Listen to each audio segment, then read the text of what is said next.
Haiti, 1980. A homeless-looking man was spotted walking down the dirt streets of l'Este, Haiti. This man was Clairvius Narcisse, a 56-year-old man who was going around the neighborhood, claiming to have just recovered from a 2-year enslavement by a man who he claims turned him into a zombie. Schizophrenia, perhaps? Actually, no. This is the true story of the Haitian man who became a real zombie slave, or so it seems. This is the story of Clairvius Narcisse, or however this guy's name is pronounced. Clairvius was born in the roaring 20s in Haiti. Not much is known about him, so we'll just skip 40 years later when stuff actually happened. So, on April 30th, 1962, a few years earlier, Clairvius is recorded to have admitted himself to the Albert Switzer Hospital in Despachelis, Haiti. This is one of those volunteer-operated tropical jungle hospitals, which have Americans and other white people volunteering in it. The records say he had a fever, was fatigued, and was coughing up blood. The cause for this was unknown, and the diagnosis wasn't able to get onto anything. Unfortunately, the symptoms grew so worse that he apparently died, was pronounced dead, and was buried 4 days later. Fast forward 18 years, a man who claims to be Clairvius approaches the real Clairvius' wife, Angelina Narcisse, in her hometown, claiming to be her once dead husband. To prove it, Angelina presses the undead Clairvius with questions only the real Clairvius could answer, like the names of their children, Clairvius' favorite food, and his secret childhood nickname.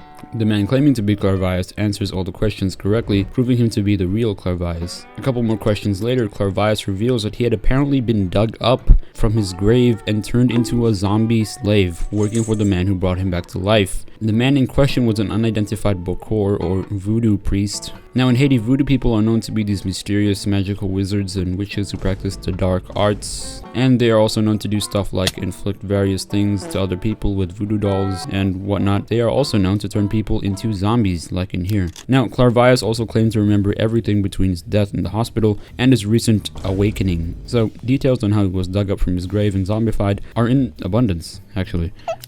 It turns out, just as he died and was pronounced dead, he wasn't actually dead, but just paralyzed, sort of, as he recalls the death blanket being pulled over him and his sister weeping by his side. Basically, he was fully conscious, able to recall every detail, even up to when they nailed him in the coffin. He even had a scar which he claimed was made by one of the nails which were driven into the coffin. Once in the grave, he claimed to have this out-of-body experience where he felt as if he was floating above the grave. How long he stayed down there, he didn't know. The next thing he could recall was the coffin being opened by the voodoo man, or the Bokor, and his henchmen, who drugged and beat him to submission and then brought him to the Bokor's sugar plantations to do forced labor as a slave. Clairvius remained this way for 2 whole years, being fed only 1 meal a day and being constantly drugged, something which we'll talk about later, so as to avoid insubordination. This continued until one of the other zombie slaves, and apparently this is a pretty big thing in Haiti. Bokors have like 10 zombie slaves on average. This zombie somehow managed to kill the Bokor with a hoe, releasing all the zombies who were enslaved, including Clairvius. But Clairvius didn't return home just yet. He decided to roam around Haiti for 14 years and wait for the death of a certain person, which will be revealed later. During this time, he sent numerous letters to his family, none of which got a reply, probably because they literally saw him die and get buried, and that's pretty much his story until the present time. A pretty solid story if you ask me, and from the evidence gathered, there's actually a pretty big chance it might be true. The only question now is what the heck actually happened. Well, according to scientists who did some science on this case, Clairvius was speculated to have been poisoned with pufferfish venom, scientifically known as tetrodotoxin, which is known to have very weird effects when ingested and put into the bloodstreams of humans. Like those who happen to have it inside of themselves are put in a coma so deep they get mistakenly pronounced dead in hospitals quite often. Of course, this being a coma, the victim would have to eventually wake up if he or she wasn't yet embalmed or brain dead. Because pufferfish poison is actually a neurotoxin which really does some wild things to your nerves. But upon further investigation and questioning of Clairvius, he claims to have never ate pufferfish in his life, so the poison would have to have been secretly administered to him by someone with malicious intent. Now, unlike the poison you see in movies, which is usually put in someone's drink, pufferfish poison, or venom or whatever, is so powerful you would only have to get the tiniest amount of it in your bloodstream to experience its extreme effects. This means the person who poisoned Clairvius only had to scratch his skin with something coated with the poison. The first suspect of this poisoning was Clairvius' brother, who he was known to quarrel with quite often over some inheritance of land. Clairvius' brother apparently died by the time of investigation, so I guess case closed. Also, this was the man whose death I mentioned Clairvius was waiting on. He was basically just scared his brother would kill him if he immediately went home. But pufferfish poison isn't the only thing which Clairvius was intoxicated with, as according to American researchers who were presented this case by a Haitian colleague, Clairvius was most likely given a host of naturally occurring drugs and stuff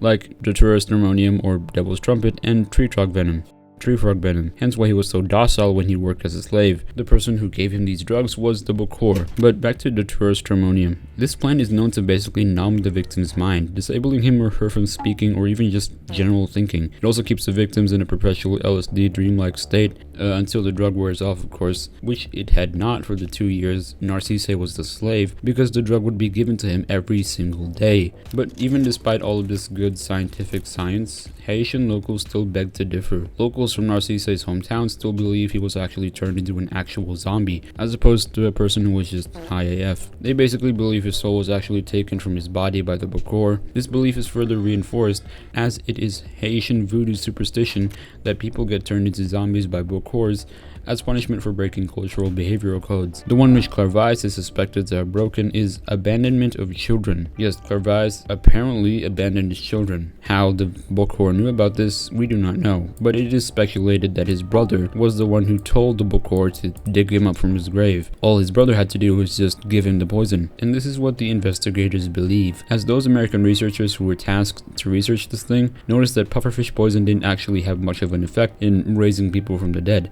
i.e. very little research has actually been done on this. Killing people it could very much do, as pufferfish poison is actually 1,200 times more lethal than cyanide, but its apparent ability to reverse its own effects and seemingly bring people back to life has little research to support it. Hence, investigators conclude some foul play was involved. After the ordeal, Clairvius actually just went on to live a seemingly normal Haitian life, finally dying for realsies in 1994, aged 72. And yeah, that's pretty much where the story ends.